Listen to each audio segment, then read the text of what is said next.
गौरी पुत्र गणेश भगवान की जय। जय श्री कृष्णा, राधे राधे। नमस्कार दोस्तों, आपके अपने YouTube चैनल एक्सप्लोरिंग देव स्थानम में आपका स्वागत है। सोमवार के व्रत को लेकर मान्यता है कि इस व्रत को करने से भगवान शिव अपने भक्तों की मुराद जल्द ही पूरा करते हैं। सोमवार का दिन भगवान शिव को समर्पित है, इसलिए इस दिन भगवान शिव की पूजा और व्रत करने का महत्व और ज़्यादा बढ़ जाता है। यदि आप सोमवार के व्रत करते हैं तो आपको सोमवार व्रत कथा को पढ़ना बेहद ज़रूरी है, क्योंकि इसके बिना आपका व्रत अधूरा माना जाता है। तो आइए जानते हैं सोमवार की व्रत कथा। किसी नगर में एक धनी व्यापारी रहता था। दूर दूर तक उसका व्यापार फैला हुआ था। नगर के सभी लोग उस व्यापारी का सम्मान करते थे। इतना सब कुछ संपन्न होने के बाद भी वह व्यापारी बहुत दुखी था, क्योंकि उसके कोई पुत्र नहीं था, जिस कारण अपनी मृत्यु के पश्चात व्यापार के उत्तराधिकारी की चिंता उसे हमेशा सताती रहती थी। पुत्र प्राप्ति की इच्छा से व्यापारी प्रत्येक सोमवार भगवान शिव की व्रत पूजा किया करता था और शाम के समय शिव मंदिर में जाकर शिव जी के सामने घी का दीपक जलाया करता था। उसकी भक्ति देखकर माँ पार्वती प्रसन्न हो गईं और भगवान शिव से उस व्यापारी की मनोकामना पूर्ण करने का निवेदन करने लगीं। भगवान शिव बोले, इस संसार में सबको उसके कर्म के अनुसार फल की प्राप्ति होती है। जो प्राणी जैसा कर्म करते हैं उन्हें वैसा ही फल प्राप्त होता है।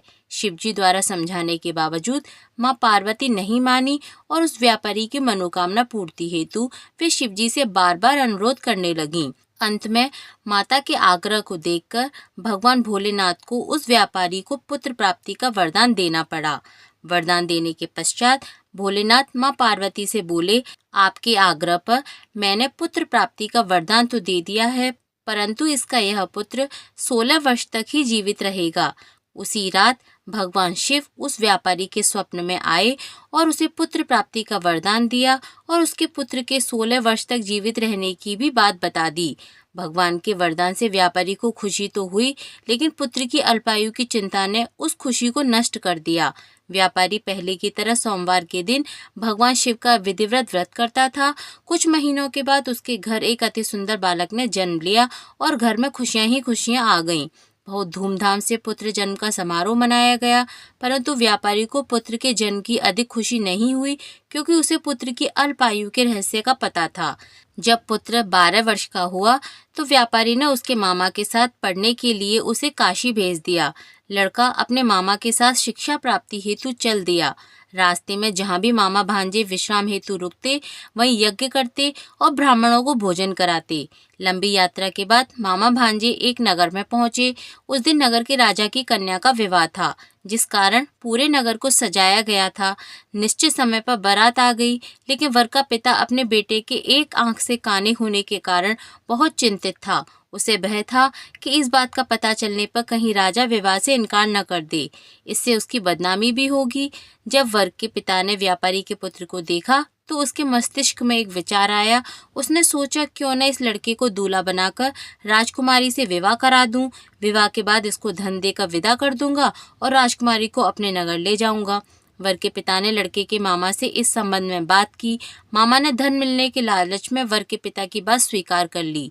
लड़के को दूल्हे का वस्त्र पहनाकर राजकुमारी से विवाह कर दिया गया। राजा ने बहुत सारा धन देकर राजकुमारी को विदा किया। शादी के बाद लड़का जब राजकुमारी के साथ लौट रहा था तो वह सच नहीं छिपा सका और उसने राजकुमारी की ओढ़नी पर लिख दिया, राजकुमारी, तुम्हारा विवाह मेरे साथ हुआ था। मैं तो वाराणसी पढ़ने के लिए जा रहा हूँ और अब तुम्हें इस नव युवक की पत्नी बनना पड़ेगा। वह एक आंख से काना है, वह तुम्हारा पति नहीं है।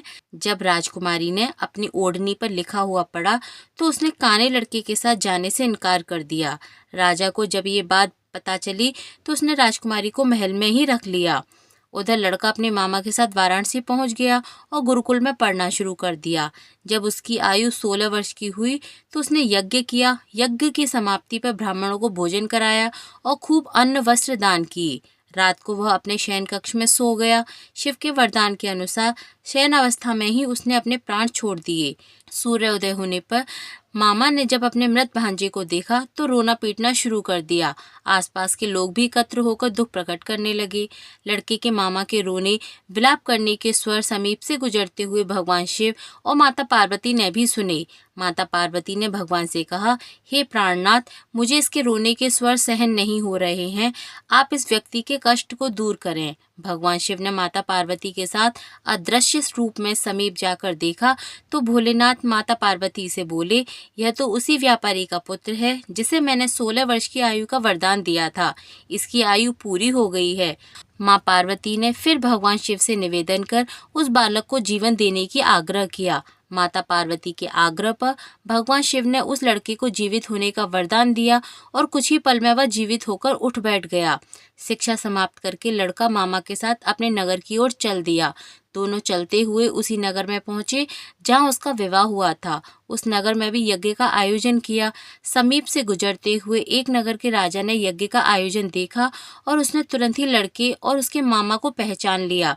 यज्ञ के समाप्त होने पर राजा मामा और लड़के को महल में ले गया और कुछ दिन उन्हें महल में रखकर बहुत सा धन, वस्त्र आदि देकर राजकुमारी के साथ विदा कर दिया। इधर भूखे प्यासे रहकर व्यापारी और उसकी पत्नी बेटे की प्रतीक्षा कर रहे थे। उन्होंने प्रतिज्ञा कर रखी थी कि यदि उन्हें अपने बेटे की मृत्यु का समाचार मिला तो दोनों अपने प्राण तुरंत ही त्याग देंगे। परंतु जैसे ही उसने बेटे के जीवित वापस लौटने के समाचार सुना तो वह बहुत प्रसन्न हुआ। वह अपनी पत्नी और मित्रों के साथ नगर के द्वार पर पहुंचा। अपने बेटे के विवाह का समाचार सुनकर पुत्र वधू राजकुमारी को देखकर उसकी खुशी का ठिकाना न रहा। उसी रात भगवान शिव ने व्यापारी के स्वप्न में आकर कहा, हे श्रेष्ठी, मैंने तेरे सोमवार के व्रत करने और व्रत कथा सुनने से प्रसन्न होकर तेरे पुत्र को लंबी आयु प्रदान की है। पुत्र की लंबी आयु जानकर व्यापारी बहुत प्रसन्न हुआ।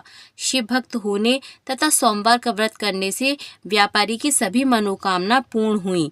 इसी प्रकार जो भक्त सोमवार को विधिवत व्रत करते हैं और व्रत कथा सुनते हैं, उनकी सभी इच्छाएं पूरी होती हैं और भगवान भोलेनाथ का आशीर्वाद बना रहता है। बोलिए पार्वती माँ की जय, भोलेनाथ की जय।